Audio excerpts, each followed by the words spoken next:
Motor തൊഴിലാളി മേഖലയിൽ ജോലി ചെയ്യുന്ന ഡ്രൈവർമാരെ സംരക്ഷിക്കാൻ എന്ത് നിയമം അവിടെ നിലവിലുള്ളത്? മോട്ടോർ തൊഴിലാളി ക്ഷേമനിധി ബോർഡ് അല്ലാതെ എൻ്റെ അറിവിലൊന്നുമില്ല. ഞാൻ 20 വർഷത്തോളമായി പുറത്തായി ഈ ഡ്രൈവർ മേഖലയിൽ. എന്നും സോഷ്യൽ മീഡിയ പ്ലാറ്റ്ഫോമിൽ കാണുന്ന നാളെ തൊട്ട് ഫൈൻ കൂടുന്നു, നാളെ തൊട്ട് ചാർജ് കൂടുന്നു. എന്ത് ചാർജ് കൂടുന്നു? ഓട്ടോ ചാർജോ അല്ലെങ്കിൽ ടാക്സി ചാർജോ അല്ല കൂടുന്നത്.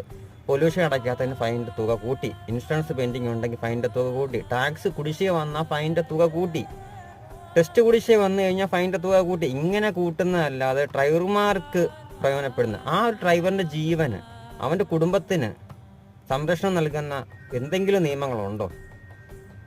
ഇല്ല. എൻ്റെ അറിവിൽ മോട്ടോർ തൊഴിലാളി ക്ഷേമനിധി ബോർഡല്ല, ഒന്നുമില്ല. പിന്നെ അതിൽ അംഗത്വം എടുക്കുക എല്ലാവരും, അതിൽ നിന്നുള്ള ആനുകൂല്യങ്ങളും കൈപ്പറ്റുക. അല്ലാതെ ഒരു ജീവൻ രക്ഷിക്കാൻ, ഒരു മണ്ണിനടിയിൽപ്പെട്ട് പോയ ഒരു ജീവൻ രക്ഷിക്കാൻ, നമ്മൾ ലോഡും കൊണ്ട് പോകുന്നവരാണ്, മലയിടിച്ചിലുണ്ടാവാം, നമ്മുടെ വണ്ടിയുടെ മണ്ടയിൽ മണ്ണിടിഞ്ഞ് വീണ് നമ്മൾ അതിനകത്ത് പെട്ടുപോകാം. നമ്മളെ രക്ഷിക്കാനുള്ള ഒരു സിസ്റ്റം കൂടെ